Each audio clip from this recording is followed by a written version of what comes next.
Hello friends, welcome to my channel study for you.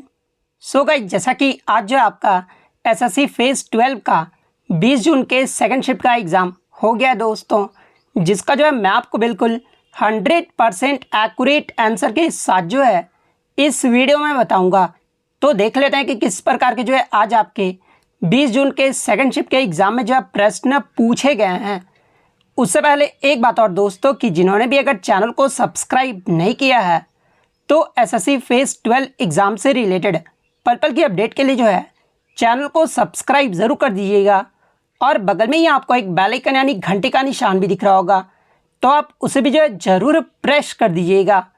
तो चलिए video को start करते हैं। तो आपका पहला क्वेश्चन आया था कि the Rongker festival is celebrated by the Karbi tribe of, यानी रोंगकर त्यौहार को जो है किस राज्य की कार्बी जनजाति के द्वारा जो है मनाया जाता है। तो देखिए, रोंगकर त्यौहार को जो है ये आपके असम राज्य के कार्बी जनजाति के द्वारा जो है वो मनाया जाता है। तो असम आपका यहाँ पे करेक्ट आंसर होगा।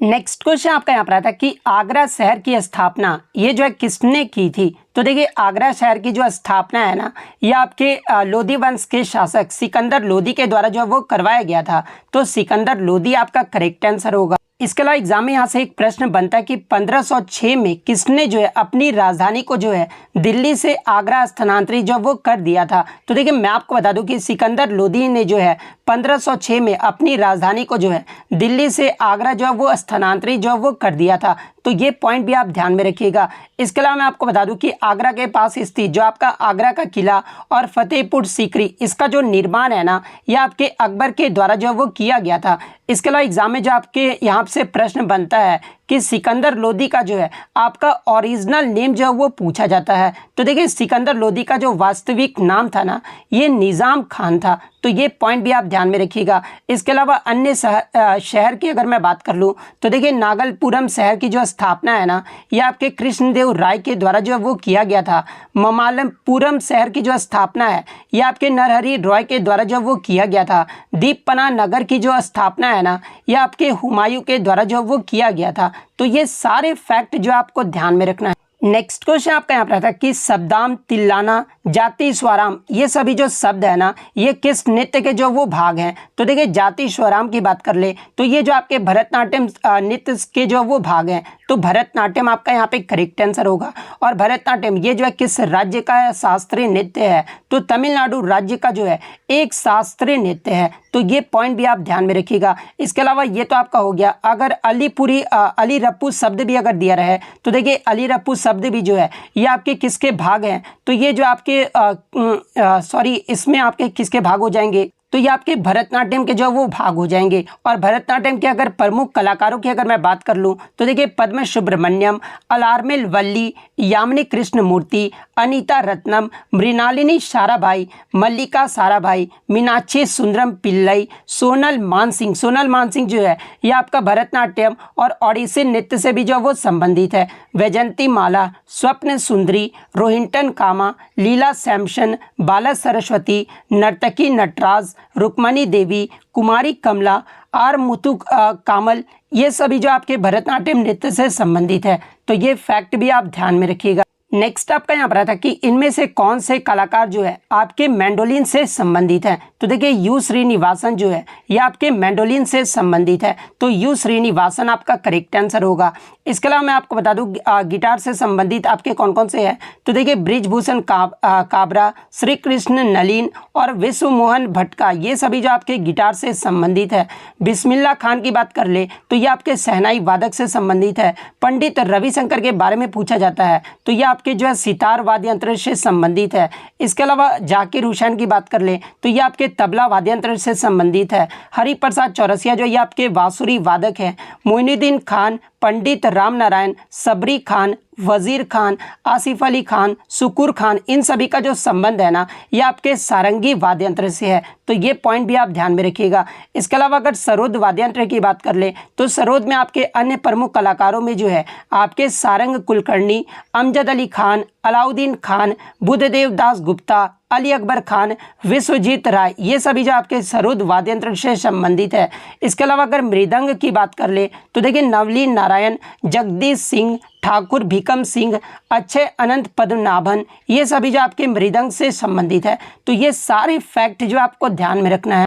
नेक्स्ट क्वेश्चन आपका यहाँ पर आता है कि प्रयाग प्रशस्ति के लेखक कवि हरिसेन, यहाँ पे कवि हरिसेन कर लीजिएगा, ये जो है किसके राज दरबारी कवि थे। तो देखिए हरिसेन की बात कर ले तो ये जो आपके समुद्रगुप्त के जो है राज दरबारी कवि थे। तो समुद्रगुप्त आपका यहाँ पे करेक्ट आंसर होगा। इसके अलावा एग्जाम में एक प्रश्न यहाँ से बनता है कि किस गुप्तकालीन शासक ने जो है कविराज की उपाधि जो है वो धारण किए थे। तो देखिए ये जो आपके समुद्रगुप्त थे ना, इन्होंने जो है कविराज की उपाधि जो है वो धारण किए थे। तो ये पॉइंट भी आप ध्यान में रखिएगा। नेक्स्ट, इसके अलावा अगर गुप्त वंश की बात कर ले तो देखिए गुप्त वंश के जो संस्थापक थे ना, ये आपके श्री गुप्त थे, और गुप्त वंश के जो अंतिम शासक थे ये आपके विष्णु गुप्त थे। और गुप्त वंश की जो शुरुआत है ना, ये आपके 319 ईसा पूर्व में हुआ था। तो ये पॉइंट भी आप ध्यान में रखिएगा। इसके अलावा मैं आपको बता दूं कि गुप्त वंश के जो वास्तविक संस्थापक है ना, ये चंद्रगुप्त प्रथम को जो है वो माना जाता है, और चंद्रगुप्त प्रथम ही जो है महाराजा धीराज की उपाधि भी जो है वो धारण किए थे। तो ये पॉइंट भी आप ध्यान में रखिएगा।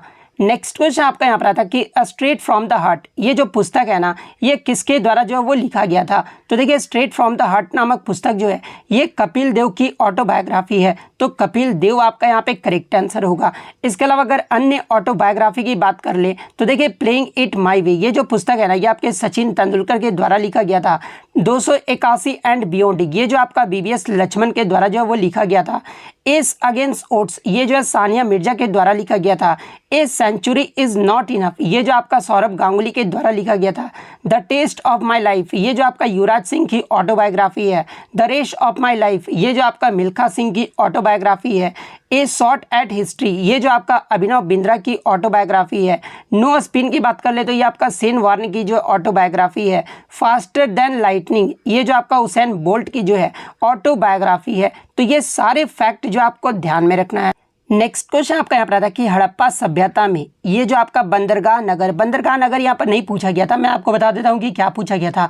आपके जो है डॉकयार्ड के बारे में पूछा गया था कि यानी जो आपका जो गोदीबाड़ा है ना, ये कहाँ पर स्थित था। तो देखिए हड़प्पा सभ्यता में यानी इंडस वैली सिविलाइजेशन में जो आपका डॉकयार्ड था ना, ये आपके लोथल में स्थित था। तो लोथल आपका यहाँ पे करेक्ट आंसर होगा। इसके अलावा मैं आपको बता दूँ कि हड़प्पा शहर की जो खोज है ना, यानी हड़प्पा सभ्यता में हड़प्पा शहर की जो खोज है ना, ये आपके दयाराम साहनी के द्वारा जो है 1921 ईस्वी में जब वो किया गया था। इसके अलावा एग्जाम में यहाँ से एक प्रश्न पूछा जाता है कि हड़प्पा जो शहर है ना, ये किस नदी के किनारे स्थित है। तो देखिए ये जो आपका हड़प्पा शहर है ना, ये आपके रावी नदी के किनारे स्थित है। तो ये फैक्ट भी आप ध्यान में रखिएगा। इसके अलावा मैं आपको बता दूं कि लोथल और धौलावीरा ये जो आपके किस राज्य में स्थित है। तो देखिए लोथल तथा धौलावीरा जो है ये आपके गुजरात राज्य में स्थित है। इसके अलावा मैं आपको बता दूं कि हड़प्पा कालीन में जो सबसे पूर्वी स्थल है ना, इसका नाम पूछा जाता है। तो देखिए सबसे पूर्वी स्थल का जो नाम है ये आपके आलमगीरपुर है, जो कि आपका उत्तर प्रदेश में स्थित है। अगर सबसे दक्षिणी स्थल की बात कर ले तो देखिए सबसे जो दक्षिणी स्थल है ना, ये आपके दायमाबाद है, जो कि आपका महाराष्ट्र में स्थित है। वहीं अगर बात कर ले पश्चिमी स्थल के बारे में तो देखिए हड़प्पा सभ्यता का सबसे पश्चिमी स्थल जो है ये आपका सरकुटड़ा है, जो कि आपके पाकिस्तान में स्थित है। और सबसे उत्तरी स्थल की बात कर ले तो ये जो आपका मांडा है, जो कि आपका जम्मू कश्मीर में स्थित है। तो ये फैक्ट भी आप ध्यान में रखिएगा। और हड़प्पा काल में आपके व्यापार पशुपालन तथा कृषि ये जो है सबसे ज़्यादा प्रचलित था। और कपास की भी जो खेती है ना, ये सबसे पहले हड़प्पा काल में ही जो ये किया गया था। तो ये फैक्ट भी आप ध्यान में रखिएगा। नेक्स्ट क्वेश्चन आपका यहाँ पर आता है कि निम्नलिखित में से विद्युत यानी इलेक्ट्रिसिटी का जो है सबसे कम सुचालक यानी बैड कंडक्टर ऑफ इलेक्ट्रिसिटी जो है ये कौन होता है। जहाँ पे ऑप्शन में आपका यहाँ पर जो दिया गया था वो डिस्टिल्ड वाटर जो है वो दिया गया था, यानी आसुत जल जो है वो दिया गया था। तो देखिए विद्युत का जो सबसे कम सुचालक होगा ना, ये आपका डिस्टिल्ड वाटर यानी आसुत जल होगा। तो आसुत जल आपका यहाँ पे करेक्ट आंसर होगा। इसके अलावा ऑप्शन में आपका एक गंदा पानी भी जो है वो दिया गया था, सॉरी पॉन्ड वाटर भी जो वो दिया गया था। तो पॉन्ड वाटर तो आपका जो है ये नहीं होगा। डिस्टिल्ड वाटर ही आपका आंसर करेक्ट होगा। इसके अलावा सबसे अधिक विद्युत सुचालक की बात कर ले तो देखिए सबसे अधिक जो विद्युत सुचालक जो धातु होता है ना, ये आपका सिल्वर यानी चांदी होता है, तो ये पॉइंट भी आप ध्यान में रखिएगा। इसके अलावा टंगस्टन का जो इस्तेमाल है ये किस में किया जाता है, तो बल्ब के फिलामेंट बनाने के लिए जो है टंगस्टन का इस्तेमाल किया जाता है। और नाइक्रोम के तार से जो है हीटर का जो कॉइल होता है ना, उसे जो है वो बनाया जाता है, तो ये पॉइंट भी आप ध्यान में रखिएगा। नेक्स्ट क्वेश्चन आपका यहाँ पर था कि छत्तीसगढ़ में किसानों से संबंधित 2023 में जो है कौन सी योजना जो है वो चलाई गई थी। तो देखिए बच्चों द्वारा इसका ऑप्शन तो मुझे नहीं मिला था, लेकिन मैं आपको बता दूं कि छत्तीसगढ़ में किसानों से संबंधित जो आपकी योजनाएं है ना, ये आपका मुख्यमंत्री वृक्ष संपदा योजना जो है वो चलाया गया था। और इस योजना के तहत जो है इसमें पौधे लगाने पर जो है वो सब्सिडी दी जाती थी। तो अगर ये ऑप्शन दिया गया था तो ये जो आपका यहाँ पे करेक्ट आंसर होगा। इसके अलावा छत्तीसगढ़ के अन्य प्रमुख योजनाओं की बात कर ले तो देखिए मुख्यमंत्री धरोहर दर्शन योजना, महतारी वंदना योजना, ये सभी जो आपके छत्तीसगढ़ की जो है स्कीम है, तो ये पॉइंट भी आप ध्यान में रखिएगा। इसके अलावा मैं आपको बता दूं कि छत्तीसगढ़ में स्थित जो ये आपका हंसदेव एरंड आंदोलन है ना, इसके लिए जो है आलोक शुक्ला को 2024 का जो है गोल्डमैन पुरस्कार भी जो है वो दिया गया है। इसके अलावा एग्जाम में एक प्रश्न पूछा जाता है कि छत्तीसगढ़ का फेफड़ा किस आंदोलन को जो वो कहा जाता है। तो देखिए छत्तीसगढ़ का फेफड़ा जो है ये आपके हंसदेव एरंड आंदोलन को जो वो कहा जाता है, तो ये फैक्ट भी आप ध्यान में रखिएगा। और छत्तीसगढ़ में ही जो है आपके राजहरा की पहाड़ी और बेलाडीला, ये जो आपके लोहा के लिए जो वो प्रसिद्ध है, ये सभी जो आपके छत्तीसगढ़ राज्य में ही स्थित है। और सबसे ज़्यादा जो कोयला का उत्पादन भी जो किया जाता है ना, ये आपके छत्तीसगढ़ राज्य में ही किया जाता है। कोयला का भंडारण अगर पूछा जाए कि किस राज्य में सबसे ज़्यादा होता है, तो कोयला का भंडारण में झारखंड राज्य में जो है सबसे ज़्यादा होता है, तो ये पॉइंट आप ध्यान में रखिएगा। नेक्स्ट आपका यहाँ पर आता है कि पॉवर्टी का जो है मतलब पूछा गया था, यानी डेफिनेशन पूछा गया था। तो देखिए गरीबी या निर्धनता जीवन जीने के साधनों या फिर इस हेतु धन के अभाव की स्थिति को जो है पॉवर्टी जो है वो कहा जाता है, तो ये आपका यहाँ पे करेक्ट आंसर होगा। नेक्स्ट क्वेश्चन आपका यहाँ पर आता है कि दूध और दही में जो है कौन सा बैक्टीरिया पाया जाता है। तो देखिए दूध और दही में जो है ये आपका लैक्टोबैसिलस बैक्टीरिया, जो कि आपके लैक्टिक एसिड से जो वो आपका संबंधित है, तो लैक्टोबैसिलस बैक्टीरिया आपका यहाँ पे करेक्ट आंसर होगा। नेक्स्ट क्वेश्चन आपका यहाँ पर आता है कि भारत का सबसे बड़ा सोलर प्लांट जो है ये कहाँ पर स्थित है, यानी सोलर पावर प्रोजेक्ट के बारे में पूछा गया था। तो देखिए भारत का जो सबसे बड़ा आपका जो है सौर ऊर्जा जो परियोजना है ना, इसका नाम क्या है। तो देखिए भारत का जो सबसे जो बड़ा सौर ऊर्जा परियोजना है ये आपका भाड़ला सोलर पार्क है, जो कि आपका कहाँ पर स्थित है, तो ये आपका राजस्थान के जोधपुर जिले के फलौदी तहसील में के भाड़ला में जो ये आपका स्थित है। तो आपका जो है नाम देकर जो है वो पूछा गया था, तो भाड़ला सोलर पार्क राजस्थान जो है आपका यहाँ पे करेक्ट आंसर होगा। नेक्स्ट क्वेश्चन आपका यहाँ पर आता है कि 2011 की जनगणना जो है ये आपके कितने चरणों में जो है वो कराया गया था। तो देखिए 2011 की जनगणना की बात कर ले तो ये जो आपका 2 चरणों में जो है वो कराया गया था, तो 2 चरण आपका यहाँ पे करेक्ट आंसर होगा। इसके अलावा 2011 की जनगणना की बात कर ले तो ये जो आपका स्वतंत्र भारत की जो है 7वीं जनगणना था, और ये जो आपका टोटल 15वीं जनगणना था, तो ये पॉइंट भी आप ध्यान में रखिए। और भारत में जो पहली जनगणना हुआ था ये कब हुआ था, तो 1872 में हुआ था। और नियमित जो जनगणना है ये आपका 1881 में हुआ था। और जनगणना जो ये आपका 10 वर्षों के अंतराल पर जो वो कराया जाता है। नेक्स्ट क्वेश्चन आपका यहाँ पर आता है कि सिंधु घाटी सभ्यता के गोदीबाड़ा, ये तो मैंने आपको बता दिया, डॉकयार्ड जो है ये कहाँ पर है, तो ये आपका लोथल में स्थित है। नेक्स्ट क्वेश्चन आपका यहाँ पर आता है कि 11वां जो मौलिक कर्तव्य है ना, ये किससे संबंधित है। तो देखिए 11वां जो मौलिक कर्तव्य ये आपका एजुकेशन से संबंधित है, जो कि आपका 6 से 14 वर्ष की आयु के बच्चों को जो है शिक्षा के अवसर प्रदान करने से संबंधित है, जिसमें माता पिता द्वारा जो है यह सुनिश्चित करना है कि उनके बच्चों को ऐसे अवसर जो है वो प्रदान किए जा रहे हैं। तो 6 से 14 वर्ष की आयु के बच्चे आपका यहाँ पे करेक्ट आंसर होगा। इसके अलावा मैं आपको बता दूं कि 11वां मौलिक कर्तव्य को जो है वो कब जोड़ा गया था। तो देखिए 86वां जो संविधान संशोधन हुआ था ना, जो कि आपका 2002 में हुआ था, और इसी के माध्यम से जो हमारे संविधान में 11वां मौलिक कर्तव्य को जो वो जोड़ा गया था, तो ये पॉइंट भी आप ध्यान में रखिएगा। और वर्तमान में कितने मौलिक कर्तव्य हैं, तो देखिए वर्तमान में जो आपके 11 मौलिक कर्तव्य हैं, और किस संविधान संशोधन के तहत आपके मौलिक कर्तव्य को जोड़ा गया था, ये भी एग्जाम में पूछा जाता है। तो देखिए 42वां जो संविधान संशोधन हुआ था, जो कि आपका 1976 में हुआ था, और इसके माध्यम से सरदार स्वर्ण सिंह समिति के सिफारिश पर हमारे संविधान में जो है 10 मौलिक कर्तव्य को जो है वो जोड़ा गया था। और 11वां मौलिक कर्तव्य मैंने आपको बता दिया है 86वें संविधान संशोधन 2002 के माध्यम से जो है वो जोड़ा गया था। और मौलिक कर्तव्य किस भाग और किस अनुच्छेद में है? तो देखिए मौलिक कर्तव्य जो है ये आपका भाग 4A में है और किस अनुच्छेद में है? तो 51A में जो है मौलिक कर्तव्य का वर्णन जो है वो किया गया है। तो ये पॉइंट भी आप ध्यान में रखिएगा। और मौलिक कर्तव्य को किस देश के संविधान से लिया गया है? तो इसे आपका रूस देश के संविधान से लिया गया है। नेक्स्ट क्वेश्चन आपका यहाँ पर आया था कि 2022 में NHAI यानी national highway authority of India यानी राष्ट्रीय राजमार्ग प्राधिकरण के अध्यक्ष के रूप में जो है ये किसे नियुक्त किया गया है? तो देखिए NHAI के वर्तमान अध्यक्ष की बात कर ले तो ये आपके संतोष कुमार यादव है, जो कि आपका 2022 में जो है इन्हें नियुक्त किया गया था। तो संतोष कुमार यादव आपका करेक्ट आंसर होगा। नेक्स्ट आपका यहाँ पर आता है कि रिकी केज ने निम्नलिखित में से किस एल्बम के लिए 2023 में अपना तीसरा ग्रैमी पुरस्कार जो वो जीता है? तो देखिए 2023 में जो रिकी केज ने अपना ग्रैमी पुरस्कार है ये आपके डिवाइन टाइड्स एल्बम के लिए जो वो जीते हैं। तो डिवाइन टाइड्स आपका यहाँ पे करेक्ट आंसर होगा। इसके अलावा मैं आपको बता दूं कि रिकी केज के द्वारा जो पहला ग्रैमी अवार्ड है ना ये 2015 में जीता गया था। और किस एल्बम के लिए? तो ये आपका विंड्स ऑफ संसार के लिए जो वो जीता गया था। तो ये पॉइंट भी आप ध्यान में रखिएगा। नेक्स्ट क्वेश्चन आपका यहाँ पर आता है कि राज्यपाल किसके सलाह पर जो है अन्य मंत्रियों की नियुक्ति जो है वो करते हैं? तो देखिए मुख्यमंत्री की नियुक्ति तो ये आपका राज्यपाल के द्वारा किया जाता है और अन्य मंत्रियों की भी जो नियुक्ति है ना ये राज्यपाल के द्वारा ही जो है वो किया जाता है। लेकिन ये जो आपके मुख्यमंत्री की सलाह पर जो वो करते हैं तो आपका जो है मुख्यमंत्री जो है आपका यहाँ पे करेक्ट आंसर होगा।